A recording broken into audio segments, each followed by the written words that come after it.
பேர் உனக்கு? முனியம். அடிச்சிருக்கியா? என்ன படிச்சு? 8வது வரைக்கும் படிச்சிருக்கேன். என்னம்மா நடந்தது? என்ன பிரச்சனை? குடிச்சிட்டு வந்து அடிக்கிறாங்க மேடம். குடிச்சிட்டு வந்து அடிக்கிறது. இருங்க இருங்க. முடியல என்னால அவங்க அடிக்கிறதுலாம்.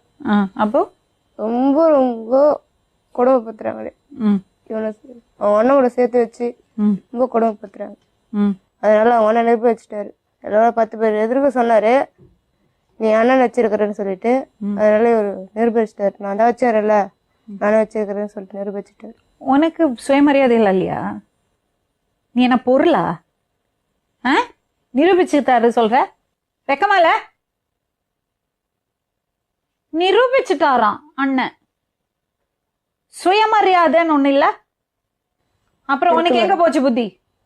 அவர் கண்ணா பின்னா பேசினா உன் கூட வாழ மாட்டேன், எனக்கு மரியாதை கூட சொல்லி இறங்கி வீட்டுக்கு போயிருக்கணும். அவர் நிரூபிச்சாராம், இவங்க போய் வாழ்ந்தாங்களா அவரோட. அப்புறம் என்னமா உனக்கு மரியாதை இருக்கு? தம்பிய கல்யாணம் பண்ணி அண்ணன் கூட வாழ்வியா நீ? இந்த விளையாட்டாது. எவ்வளவு நாள் ஆச்சு கல்யாணம் ஆகி? 1 மாசம் ஆகுது. அது வைத்தியக்காரி